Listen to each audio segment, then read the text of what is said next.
Welcome to the Happy Mindset Show, episode number 17. Today's episode is called From Prisoner to Self-Leader. And today I'm joined by Jason Goldberg. So Jason is an award-winning entrepreneur. He's a Tedx speaker, a transformational speaker, and best-selling author of the book Prison Break. So today I'm having him on the show just to talk about his journey, how he came from being a prisoner to becoming a self-leader. So thanks for joining us today, Jason. Yeah, my pleasure. I love that it's episode 17. It's like a prime number. It's super special. It's unique. So automatically we've already set ourselves up for this to be a very unique podcast episode. Perfect. So I'd like to start off. So where did it all begin for you, Jason? When were you this prisoner, and how did you start seeing that you were a prisoner to your life, to your circumstances? Yeah, I mean, I don't think I ever really knew. It's only in retrospect that I have the language of prisoner and self-leader. Now that I get to look back on it and connect the dots backwards. What I know is that the way the majority of my life felt up until I started kind of discovering and recognizing for lack of a better word, the ineffectiveness of the way that I was living my life, is that it just felt like my life was always very heavy.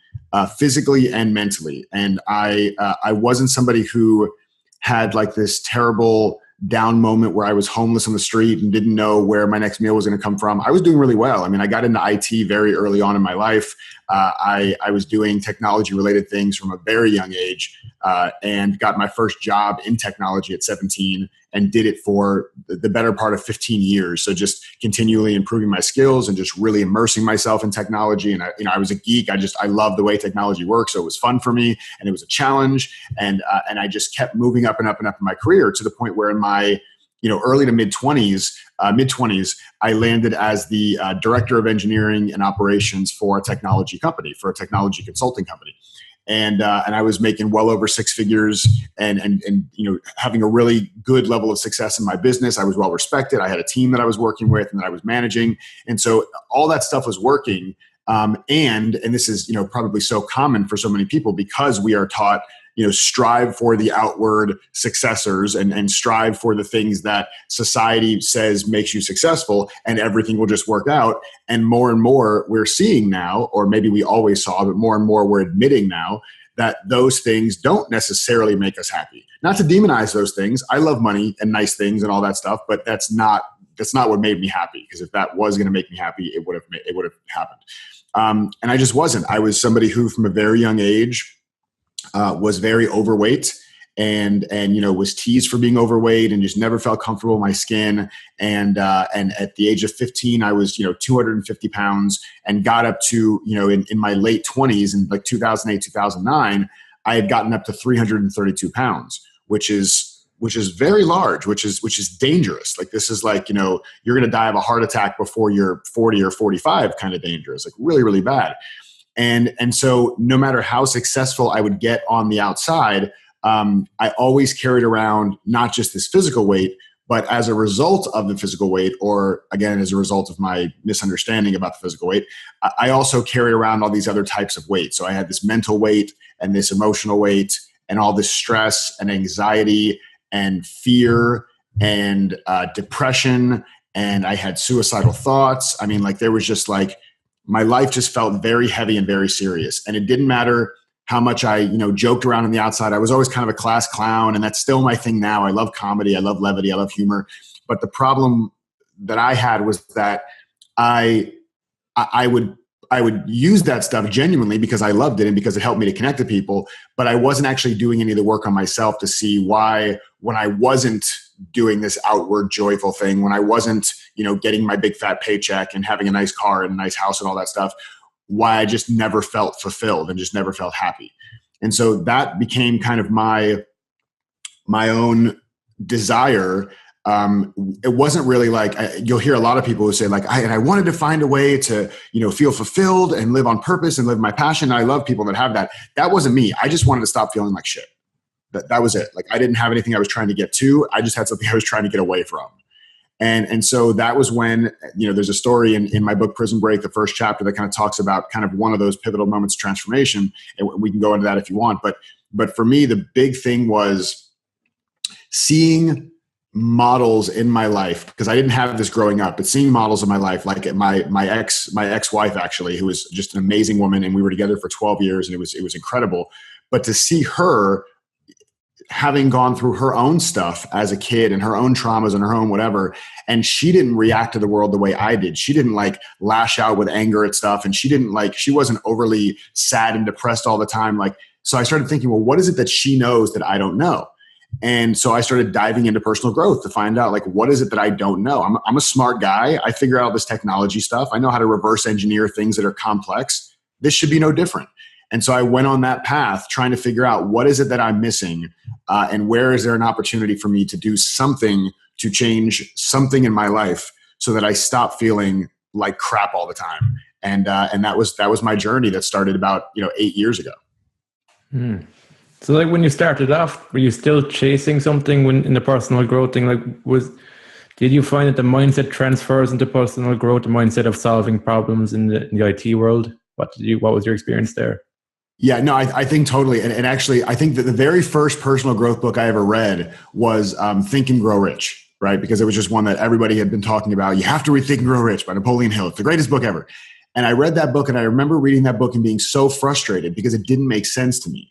Because if you don't get what he's trying to say, then it actually almost seems condescending, because throughout the entire book, he's like, you've probably already seen the secret that I'm talking about. Like, just tell me the effing secret. What do you, no, I don't see it. I don't see your secret. So I actually started beating myself up, because now it's like, I'm this smart guy. Why can't I figure out this stupid thing?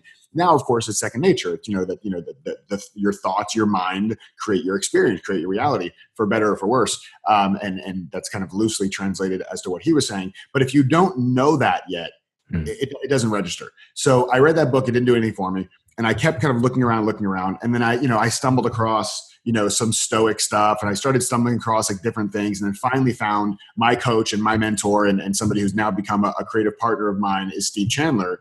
And he really got me. He really helped me to see what that transition could look like. And it was his book, Reinventing Yourself, that was like a huge game changer for me. And the way that he teaches is also the way I teach, which is, again, to like not make all this stuff so serious. So back to your question, like even the search for no longer feeling like crap for me became a serious endeavor. So it's like, you're going to figure this out, and you're going to overcome this, and you're going to force through this, and you're going to break through this. And it just didn't work for me. Like, I think it works for some people. Maybe it works in spite of them doing that. But it didn't work for me. So it wasn't until I actually backed off of trying to seek this transformation that the transformation kind of was more allowed to unfold, if that makes sense. Mm-hmm. And did you find, like, just admitting that you didn't get it, did that help in a way? Because that has helped me in the past, where I kind of go, I can't figure this out. And it just gives that space maybe for something different to click. I've just realized in my own life. Yeah, I think that happens more now for me, but back then it wasn't, because when you're in a career, well, most careers, but for me, I can only own my experience of my career. When I was in my career, which is IT, you are not incentivized to say, I don't know, right? You are paid to know. And our minds are wired for resolution. Our minds are not wired for conflict and open loops, right? And that's why in storytelling, when you do have open loops or you have cliffhangers on a TV show, the brain goes nuts and has to come back the next week to see the next thing, because our minds are wired for resolution, not for open loops. So for me, no, it didn't happen that way at all. And it wasn't really until I did even more kind of diving, and then found one of my other mentors, the second of my two biggest mentors in my life. Number one was Steve Chandler. Number two is Byron Katie. And Byron Katie was the one who really introduced me to the concept of the I don't know mind, right? And how not knowing can be a really powerful and empowering thing, especially to release the pressure on yourself to be more gentle. And then ended up being a large part of my Tedx Talk was about the I don't know mind, right? And about living in that space. So no, originally it was the antithesis of what helped me find it, was to say I don't know, because my mind wouldn't let me admit I didn't know, because that would then mean that something was wrong with me. But as I continue to go through this, and for anybody listening to this who may be in that same spot where you're like, I could never admit I don't know because my bosses would fire me, or I would be seen as a fraud or whatever, to recognize that even in your corporate job, it's actually empowering and okay to say I don't know when it comes from a place of gentle, relaxed, creative thinking, not I don't know as in I throw up my hands and I give up, and not so if there's two sides of that. One side is I'm throwing my hands up and saying screw it, I don't know, forget it all, and the other side is having this really tight grip on having to have control over everything and knowing the answer to everything. Then somewhere in the middle there is this place where you can be really engaged and really involved and really active in the pursuit of whatever you're doing, and also be totally unattached to having it happen in a certain way or at a certain time. Is that where fascination comes into? Because you talk about that in your Tedx talk about the baby coming towards you, isn't it? Yeah, the fascination. Yeah, so the TED Talk is about how to manufacture fascination, and part of that is the I don't know mind. But it's the reason I talk about, and that's for some people it was controversial for me to say how to manufacture fascination, because they thought it meant like faking, pretending that you're fascinated, and I didn't mean that at all. What I meant was that there is actually a system to be fascinated, that we don't have to wait for a shooting star to go through the sky, or a baby to be born in the back of a taxi in New York City for us to be fascinated by something and just moved by it. If we really slow down and realize that there's nothing in the world we've ever experienced that we're not experiencing for the first time. Right. The reason we get bored in life is because we think, oh, I've had that meal, or I've had this conversation before, or I've seen this thing, or I've been to this thing. And so we get bored. And so we're constantly looking for the next big thing. And we need these, huge lottery jackpots, and we need these cliffhanger TV shows, and we need, crazy big explosive things to happen in order for us to feel energized.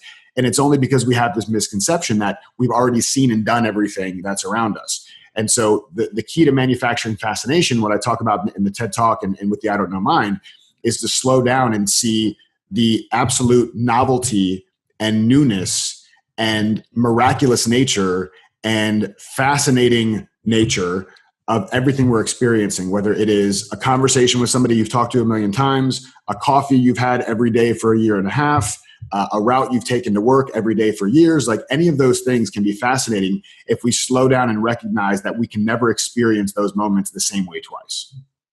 And do questions help with that? I see in the background there you've got like, what will you create today? Do you find questions help to create a fascination kind of state or thing? Yeah. Oh, for sure. Yeah. I mean, the questions are the cornerstone of, people say this all the time. I'm sure I don't think I made this up, but as far as, you upgrade your life by upgrading your questions. And as opposed to seeking the answer, sometimes the questions alone can open things up. So I actually have other things here behind me that they get hidden when this is done strategically, right? So this is stuff people won't probably see this on video, but I have my little background behind me, and my head blocks one part of the background. And so one of the questions here says, how could this be the funnest thing I could possibly do? Right. So when I sit there and I'm about to do something that maybe doesn't seem super fun, like typically that's like an administrative thing, or like invoicing or doing whatever, or just doing stuff that just doesn't feel in the moment like really fun. We know there's plenty of things that just don't feel fun in the moment. But I asked myself the question, like, I have this thing, it actually didn't make it in the book, funny enough, just because it had already been submitted for publishing when I came up with the tool. But something I teach now, like in my Playful Prosperity program, and that I teach in live talks and trainings I do, and to my one-on-one clients, are these things called PBQs. And PBQs are prison break questions. And prison break questions are questions we ask ourselves that take something that is a problem and make it no longer problematic, right? So it looks at the underlying thing that we think is an issue, and we create a question that shifts our mind around the thing, not so we solve that thing, but that we make that thing no longer a problem that needs to be solved. So this question behind me is essentially a prison break question that says, essentially, if there were a formula for a prison break question, the formula is, if I knew, what would I do? Right? So if I knew this, how would I show up differently? What would I do differently? How would this moment be different? So that prison break question essentially is, if I knew that this thing in front of me was the funnest thing I could possibly do in this moment, how would I show up? And immediately that shifts me, and I'm in this place of like, oh, well, if this were the funnest thing I could ever do, then I would just be super excited to do it. And I just I'm going to put on music, and I'm going to get my bulletproof coffee, and I'm just going to, put on some gangster rap and make it happen. And it's so fun to do that kind of thing. So yes. So prison break questions, especially any question that really dives in and doesn't focus on solving the problem, but instead helps you to recognize that it's, as my shirt says, I've got 99 problems and 98 of them don't actually exist. Right? So it's about asking yourself questions that help you to realize you don't actually have any problems. Does it help in situations where, like, because problems seem really real, and when you're in it, it's like, oh, this is a problem. Does it help to realize that there's a chance that this doesn't exist, and how would I show up differently then? Like, Does that seem to help? Yeah, it does. And so what I do in that state, so I get another tool that didn't make it in the book. It's so funny because I literally, like, we just went over this module in Playful Prosperity this past week, and there are two tools in this one module that both didn't make it in the book. One is the prison break questions, and the other one is what I call the ladder of self-leadership. I would have rather called the ladder of leadership because then it would have been the LOL, but it's not. It's the ladder of self-leadership. And that's not funny. LOL would have been funny. LOSL, not so funny. And so the challenge is that if we're in a low state of mind, if we are low on this ladder of self-leadership, and we know what feeling low feels like, right? It's like, if you put your face against the concrete, like your nose against the concrete, and I say, tell me all the opportunities you see to create something special in the world, you're going to say, I see nothing, dude. I see concrete. I see nothing. But if you go to the top of a ladder and you look out over the world and I say, now tell me, what do you see? Well, you see tons of things. You see trees and you see clouds and you see cars and you see people, and all these opportunities and creative thinking starts, but it doesn't happen low on the ladder. So the questions that we ask ourselves are less effective the lower our state of mind is, right? So it can be the most profound question in the world and it will be met with total resistance, either if we ask ourselves or if like a coach asks us. It will be met with total resistance if we are in a low quality of mind, because we just can't see that question would make a difference. It's like Einstein's quote, you can't solve a problem with the same thinking that created it, right? It's just not going to happen. Or if it happens, it just takes so much of your energy. It feels hard to do that. So what we want to do is we want to get up the ladder of self-leadership first. So we're in this place where we can see more opportunity.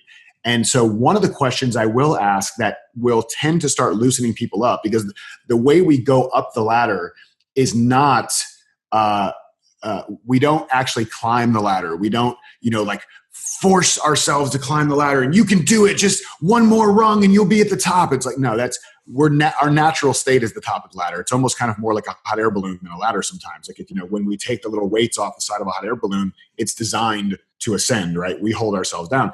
So the way to get up the ladder effortlessly is just to relax, right? Like the more we allow our minds to relax, the easier we kind of go back up to the top of the ladder. And one of the questions I will ask sometimes that can help people to relax into what's going on is from a very gentle place. And this is just kind of the style of my coaching. It's very gentle. I don't do like the drill sergeant, whatever. You probably get that by now, but that's not my thing.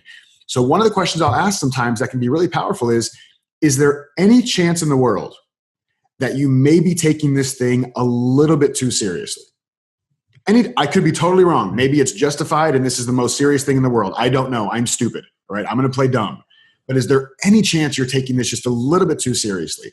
And a lot of times it'll be just enough of a crack where they say, well, it's serious, but I mean, maybe I'm taking it a little more seriously than it is. Boom. We've already started rising up the ladder because that little crack is there. And now these questions, these PBQs and things that we ask actually start resonating and we start to create instead of being all heavy and full of despair. I don't know if that makes sense. No, it makes sense. Do you think you need another person to help you get up the ladder, or can you get up yourself, or is it a combination of all that, or in your experience? I think you can definitely get up the ladder yourself. I think sometimes it can be the only thing that stops us from getting up the ladder ourselves is our ego. And so sometimes it's nice to have somebody else there that can kind of, soothe the ego so that you can actually do what it is you're meant to do. But there's also a really good hack that I use for getting up the ladder. And if and this is kind of how I teach people about it, is that, there are certain emotions and certain feelings that you feel when you're at the bottom of your ladder or towards the bottom of your ladder. You feel fear, you feel despair, you feel hopeless, you feel stressed, you feel angry, you feel resentful, you feel worrisome. We all know what that feels like because we all experience that. And in the top of the ladder, if we really ask ourselves, and it's different for everybody, there are certain things we feel at the top of the ladder. We feel optimism, we feel love, we feel joy, we feel playfulness, we feel like my number one top of the ladder emotion, if I have to pick one, is enthusiasm. Like when I'm at the top of the ladder, I'm enthusiastic, I'm excited about what I'm up to. And so one way we can get back up to the top of the ladder by ourselves is I have this hack where essentially I say, think about a time once you know kind of what your word is at the top, whatever it is for you. For me, it's enthusiasm. I'll use my example. Think of a time, like viscerally think of a time and describe this time to yourself in your head or out loud or whatever you want to do, where you felt that emotion, right?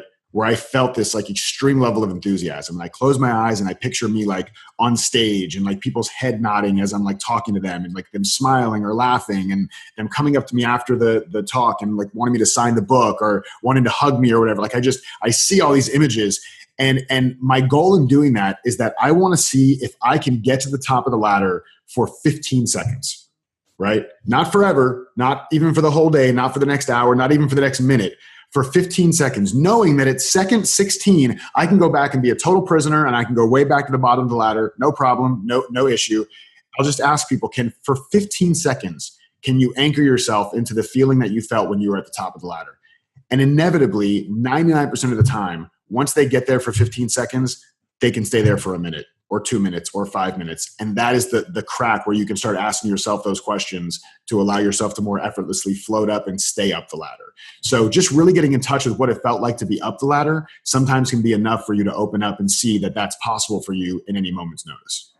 And do you feel that you go up and down the ladder? It's just I think in my experience, I think it's like you go up the ladder, but you kind of go up and down. It's kind of, there's like levels on the ladder and you kind of move up and down within that level. Does that make any sense to you? Or? Yeah, no, it makes total sense. And as you were saying it, what I thought was, we're going up and down the ladder all day, every day. And the way that I picture that now though, is that at the bottom of the ladder, there's a trampoline.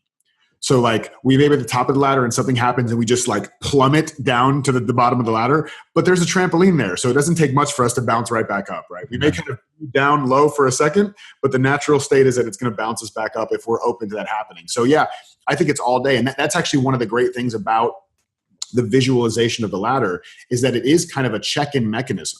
Because when we think like, oh, I'm really upset right now because Bob said this thing at work, or I'm really upset right now, I'm embarrassed because, Sally shot down my example in the meeting, or I'm pissed off because my kid got suspended from school for bringing in a porn magazine or whatever. Like when we see all that stuff and we get upset, if we can slow down and say, oh, I see what's happening right now. I'm low on my ladder. I feel all these emotions and I'm low on my ladder. What can I do in this moment to be 5% less serious about this and 5% more light, right? And that 5% is all you need, because 5%, anybody can do 5%. Anybody can do 15 seconds. I don't want anybody to think they have to and I talk about this in the book. Prisoner and self-leader are not labels of who you are. They are moment by moment choices. So nobody listening to this anywhere in the world is a prisoner or is a self-leader. I am not a self-leader. I am not a prisoner. In every moment of my life, I make a decision whether to show up and respond as a self-leader or as a prisoner. I still have plenty of prisoner moments. That's why I'm uniquely qualified to teach this stuff, right? I am by no means a guru who has it figured out. So I think it's good to know that in any given moment, it's really just a choice. It's like if you spoke English and you spoke French, at any given moment, if you're talking to somebody, you can choose to respond in English or respond in French. Same thing with self-leader and prisoner. In any given moment, something happens around you, you choose how you want to respond. Yeah, simple, but it's powerful, yeah. I want to go back to you mentioned there was a pivotal moment in your life in the book. You mentioned it quite early on. How did you see the choice there? Because it seems like you were kind of gone down a negative spiral, as in like there was a bad day. So how did you see that choice? Because it's quite hard to do when you're in a day where you feel like rubbish. So what can you just kind of tell us how did that play out for you that day? Yeah, I couldn't. I couldn't see any choice there. And that's why it's so important. And I didn't have access to the work that you're doing, right? I didn't have access to podcasts and books and things at that point. At least I didn't know about them to help me. So I was ignorant, right? So, everybody's innocent and ignorant, but for their beliefs and what they know to be true, right? Because if we knew better, we'd do better. I didn't know any better, so I couldn't do any better. So this is why it's so important, though, once you do have some level of understanding about this, is to be practicing this on the smallest things, right? The smallest things. So people talk about all the time, like, one of the examples people use all the time, and I use it as well because it's relatable, is getting cut off in traffic, right? And people always say, like, you get cut off in traffic and you want to like scream and yell. I used to chase people if they would cut me off in traffic. And I'm a total wuss, Dennis. Like if I would have caught them, I wouldn't have done anything. I would have been like, oh crap. And I would have turned around and drove away as fast as possible. But I was so hijacked. My emotions got so hijacked that in that moment, I so felt like my enoughness was threatened that I needed to do something to capture back my enoughness. And for some reason, my idiot brain thought that chasing somebody would make me feel good about myself again, right? It's a misunderstanding of what was making me happy. So the reason, I don't know if everybody does this for this reason, but the reason that I bring up examples like getting cut off in traffic and how self-leadership shows up there is because if we don't practice it on the little things, there's no way we're going to be able to practice it on the seemingly bigger things, right? Mm-hmm. And if I went deeper with that, I would say there's no such thing as a big thing or a small thing. But because it seems that way, if we don't do it on the small things, there's no way we're going to be ready for the big things. And if you watch like professional baseball, I don't know if you've ever seen this, but the baseball players who are on deck, like they're the next one up to bat, if you watch them off to the side, they have 5 or 6 baseball bats that they're holding onto at one time, and they're swinging them around, right? They're swinging around 5 bats at a time. And the reason they do that is so that when they go up to bat, they drop everything but one bat, and now that one bat feels super light. And so when they're up to bat, it's super, super light in their hands, and it's a lot easier for them to maneuver that bat because they've been swinging around a much heavier set of bats. And so it's the same kind of thing. The metaphor here is practice on those little small things, because then when you get to the big thing, it feels much easier to deal with because you've been practicing it in all these other little places. So to go back to your original question, I hadn't been practicing that on any of the little things. So when a big thing like that came up where my credit card got declined and I thought somebody stole my identity and my money was frozen and I couldn't use my money, like I hadn't been practicing the little things. Mm-hmm. So my only response in that moment wasn't a response, it was a reaction, and I blew up and I had no idea how to handle that bigger thing. So I didn't know. And I like to think now if that happened, and I've had plenty of things happen that were seemingly way bigger than that in my life since, and I've responded in a totally different way than I responded even on that day. What did you do after that date, and how is that where your trail of like seeing reaction and response started, or did it come later than that? Or yeah, that was the day where I finally, for some reason, I still don't know why, but for some reason that was the day when the whole thing happened with the bank. And I know we're being cryptic here, so you're gonna have to go read chapter 1 to get what we're saying here. Mm. But for whatever reason, when that stuff happened with the bank, I couldn't find somebody to blame. And that was one of my guiding mantras in my life growing up, and especially as an adult, as a young adult, and then obviously all the way through my late 20s when this was happening, 28, 29 years old. I had 2 mantras that I lived by. One was, that's just the way I am, which is total BS. And I now know that, like we talked about before, there is no way you are. There's a moment by moment choice. And my second mantra was, who can I blame? And I just was constantly, no matter anytime something happened that wasn't directly to how I wanted it to happen, I was seeking somebody that I could blame. And that's what I would do anytime things didn't go right. And for whatever reason, in this conversation with the bank, there were, during the conversation, I had plenty of places to blame people. But when they told me what they told me about my account, for whatever reason, I literally could not find anybody else to blame. I tried. I really tried. And for whatever reason, it was a gift from the universe. They took away my creativity for a few minutes because I'm a pretty creative guy and I could have probably found a way to blame my shoes if I had my creativity in that moment. But I just couldn't. And I think it was that was the crack for me, right? The crack to say, I can't find somebody to blame here. Who's left? And who was left was me. And so for whatever reason, that was the moment. And like I said, I don't know why, but for whatever reason, that was the moment where I said, okay, something's got to change. Me relying on other people to change to make me happy is not working. I'm going to try to find some way. I didn't think it was going to be possible necessarily. I wasn't super hopeful, but I'm like, I'm going to at least give it a try and find out what other way I can be living my life that may be better. It's funny. For me, it was like, I started saying, like, things aren't going to change until I change. I was like, okay, I'll start looking for how I change. And it was only then, as I went along, I started seeing more and more of my part in things. I thought initially it would be something small, like I can only go so far. I started realizing it was a lot bigger than what I thought. And at the start, it was kind of difficult, but then that changed to be more like there's possibility here now, because I thought that the outside world controlled an awful lot of my experience. Like I found it quite liberating after a while. It started off quite difficult, kind of saying, okay, that's actually my fault there, or it feels tough, but I need to take account. I need to take responsibility for own this so things can actually move forward, because nothing's going to change otherwise. gradually that kind of becomes more freeing. Yeah, it does. If you're willing to see it that way, right? So, and that's and really self-leadership. If I were to use, if I weren't trying, if I didn't coin my own term for it, self-leadership is essentially personal responsibility. It's radical personal responsibility, but it is personal responsibility that is not disguised as beating yourself up. Yeah, that's important. Right? Yeah, it's super important. So it's noticing this and saying, oh, cool. Like, how awesome is it that I played a role in that? And since I created that, I can create something different versus like, oh man, I'm such an idiot. I can't believe I did this and I did that. Like in the beginning, I was super hard on myself.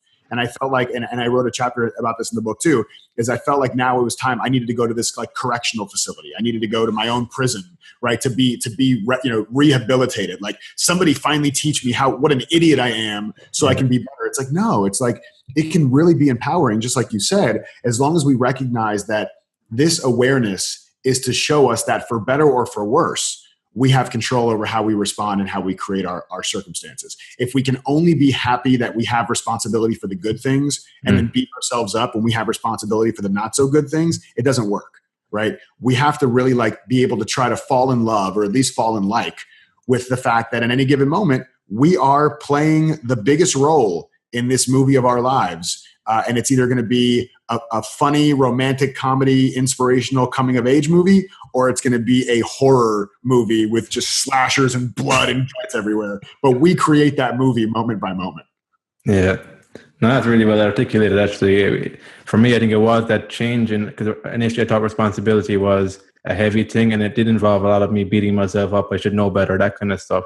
But when I shifted out of that more towards being able to respond to a situation rather than reacting all the time, that's where the change kind of came. And I was like looking at just around me, like stoicism and all that kind of stuff. It points to the neutrality of things. And I was like, oh, this is quite actually cool now. I thought initially it was like me putting the blame on myself and beating myself up and not having a nice life.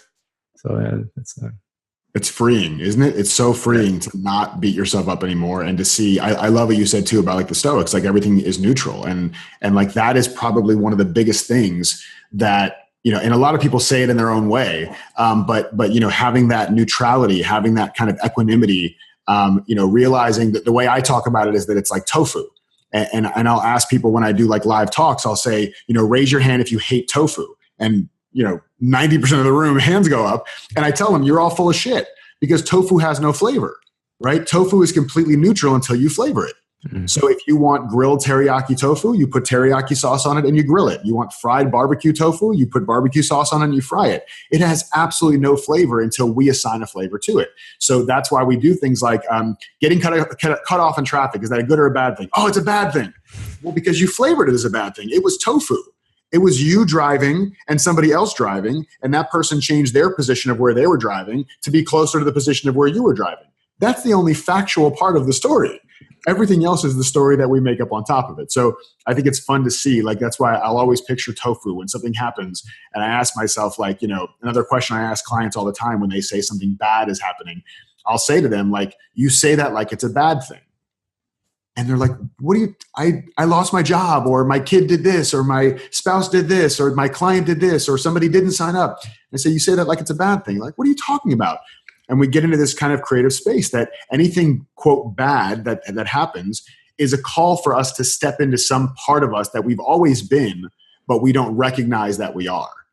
And so, you get cut off in traffic, and maybe it's a call for you to step into more compassion for what other people are going through. Maybe it's a call for you to slow down yourself, because maybe you were driving kind of fast and the only option the person had was to go super fast to get in front of you. Like there's always something that we're being called to step into. And this is like, I always say, like, it's like in those movies with ghosts, where ghosts can't like come and talk to you directly, but like they'll kind of like push air against a door to like creak the door to let you know they're there. And I kind of feel like the universe is the same way. The universe can't like call you or text you or send you a Facebook message. So they're like, I really want them to learn something. Let me just push this guy in front of their car and cut them off. And I think they'll get the lesson. And of course, normally we don't get the lesson. The universe is like, damn it, I screwed that up. But it's like, it's always a call for us to step into something more that we've always been, and we just don't realize that we are. Yeah, no, I can relate to that like not getting the lessons first time, and it just seems like you'll get a bigger lesson You're like, why didn't I see that? Or, but you can turn that more into a game. Like, it's not saying that it's easy. Like, it could be a difficult situation, but it's just kind of like a doorstop. It's like, there's something to learn here, and once I learn it, I'll get a different way or something else to present itself. So I'm never going to be like pestered by the same problem my whole life if I'm willing to learn from it. I think that's been the key for me. Yep, I love that. So I see in the background there, you got the Back to the Future car. You mentioned that quite a bit in the book. So I suppose, what was the biggest lesson you learned from that movie? Oh God, I'm just a time travel junkie. There's just something about like, I just think time travel is so cool. Just the ability to like go to places that you're never supposed to be, either back in time or in the future, like where you wouldn't actually have been alive to experience it, and you probably won't be alive to experience the future. There's just something so cool about that, and seeing how things change and how you get to bring the perspective of not having known that existed, or if it's the past, maybe you read about it, but you never actually experienced it. But one of the big things that I learned from that movie, and actually the reason I have the car behind me, and the reason I actually bring the car with me when I do events sometimes to showcase this, is that I think it's really important for us as much as possible to create the future from the future. So oftentimes we try to create the future from the present. And I do this too. Like it's a natural thing, right? When we think about what we want to create, we bring our biases, we bring our judgment, we bring our experience, we bring our current level of knowledge, and we bring whatever models we've seen from other people. And we use all of those things and we put it in a pot and we say, given all the certainty I have, what is the most amazing, uncertain thing I can create? And it doesn't work well, because you're asking your brain to focus on unknowns, but all the information you're giving it is knowns, right? So it just doesn't work right. So when we create the future from the future, we essentially we get into the DeLorean, we get in the time machine, we go 3 months or 6 months or a year or 5 years or 10 years or whatever it is in the future, and we look at what we have already completed in the future, right? As if it already happened. And we look back and we send instructions back to our present day self and say, hey, all that stuff you wanted to do, I figured out a way to do it. It's really awesome. It's been really powerful. It's been really successful. And let me tell you the things I learned along the way that I want you to start practicing now, so that this becomes even easier for you as you go forward. And when I can create the future from the future in that way, when I can look back and give myself instructions, because we know in our hearts what it's going to take for us to show up. We don't have to know the how, right? We don't have to know the step by step, but we know how we're going to have to show up in order for that stuff to happen. When I get those instructions from future me, I just show up in a different way, and I'm primed and I'm open to doing things in a way that I just can't know how to do if I intellectually try to write out a list of what it is I want to create. If that makes sense. And you mentioned a robot too in the book, about the robot. Can you explain that? Yeah, the robot game is awesome. This is something I learned from Steve Chandler. So one of the things that Steve had done, he taught me one time. We were in a coaching session, and he told me about the robot game. And the robot game essentially is, pretend that you have a robot that you in your possession. You have a robot, and this robot has all of your abilities and skills and experience and all of the greatest parts of you. They have access to it, but they were never programmed with any emotional stories about what it is we are or are not capable of. They were never programmed with the limitations that we believe we have when we go out in the world. They were never programmed with the fear, the anxiety. They don't have a lack of confidence because they were never programmed to have a lack of confidence. That stuff just doesn't exist to them. And so the robot game is essentially saying, if there's something that you want to or need to get done in your life or your business. We talked about it in the context of business, or like a sales call, or prospecting, or reaching out and, sharing something on Facebook, or, being visible, or whatever it is. If you are feeling fear around it, or you're feeling a lack of confidence around it, and you don't think you can do it, cool. Then you can't do it. You give it to the robot, right? And you let the robot do it for you. And so the robot is the one that gets him on the phone. You say, hey, robot, call John. I want to see if John wants to do coaching. And robot says, okay, I don't give a shit. What's his number? And he just calls up John, and he gets John on the phone. And once he gets John on the phone, he goes, all right, cool. I got John on the phone. You want to talk to him? And you're like, sure. I mean, if he's already there, I guess I'll go ahead and talk to him, and then you're fine. So it's, it's a total mind trick. It's an absolute mind trick, but everything is a mind trick, right? Like the belief that you need confidence to pick up the phone and call John is also a mind trick, right? So it's do you choose the mind tricks that empower you, or do you choose the mind tricks that hold you back? And so the robot game was an example of a mind trick that empowers you and removes that emotional attachment to whatever work it is you're doing in the world. Yeah, I mean, yeah. I find it you're not as paralyzed then by the outcome. It's like the less you have on something, the easier it is to achieve. And it's paradoxical to us because we've got our emotions to deal with. But Yeah. yeah, it's a good exercise to get into. And when you try it the first, like, did it take a while to get used to the exercise, or was it like straight away you got it? Or I think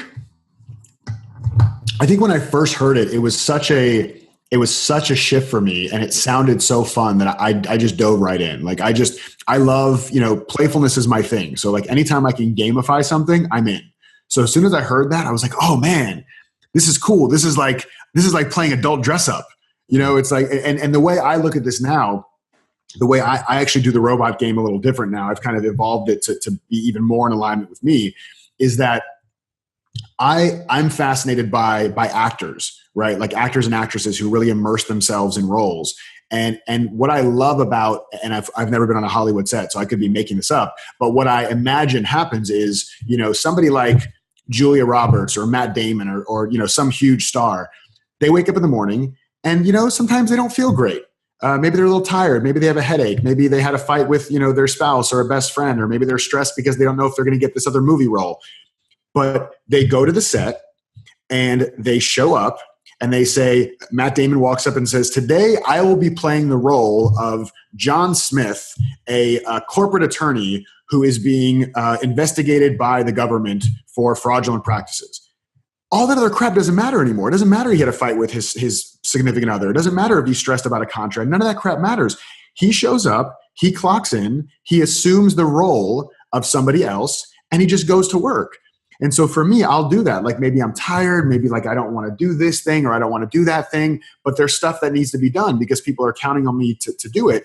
Then I sit down at my desk and I say, I'm Jason Goldberg, and today I will be playing the role of guy that is super excited to do everything that's on his to-do list. And I just fucking do it because that's just what that guy does. So it doesn't have to be me doing it anymore. It's me playing the role of somebody who does that stuff effortlessly. And to me, that's just a fun game to play, to shift myself out of being ego, out of it being about myself, and instead really get into a place of service and just do the thing that needs to be done.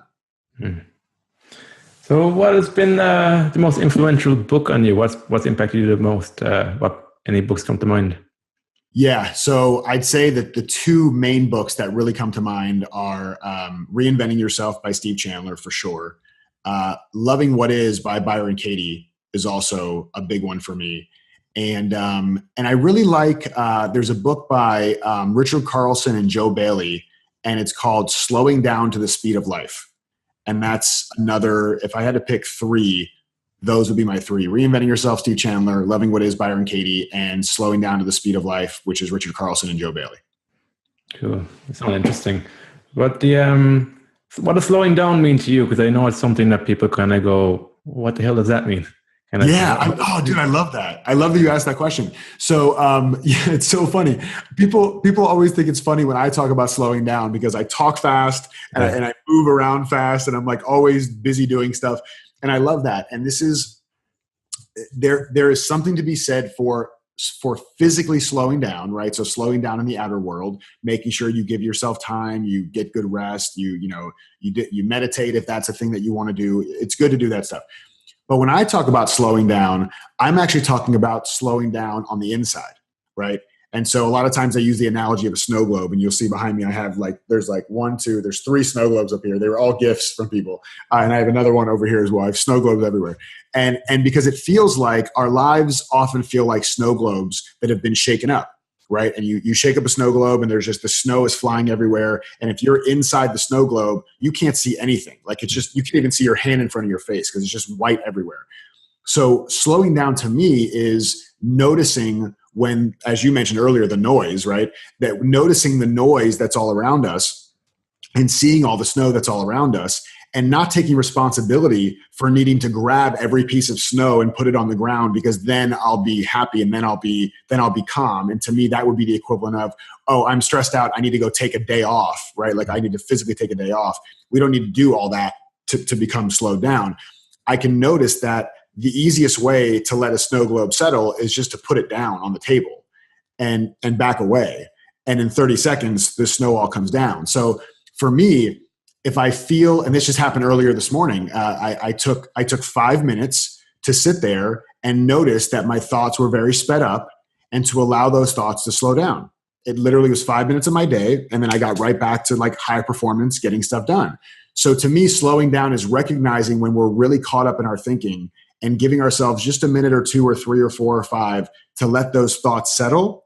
And then we can jump back into whatever we're doing. Yeah, that makes sense. Yeah.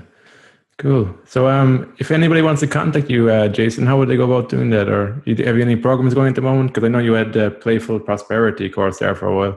Yeah, Playful Prosperity. Yeah, so Playful Prosperity runs live. So it's actually running right now. I don't know when this will come out. It's running live right now. It's an 8-week thing. So so you can check out playfulprosperity.com to get information about it. And if you want to get on the wait list for next time. So it's right now, it's rocking. We got 90 people in there that are just having a ton of fun and being super playful and putting themselves out in the world and growing their coaching businesses and doing all these cool things from a playful place. So it's great. So you can definitely go to playfulprosperity.com.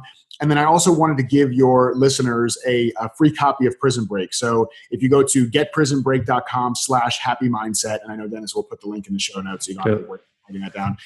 You can get a free digital copy, audio copy, or if you're in the US, I'll send you a paperback copy of Prison Break completely free.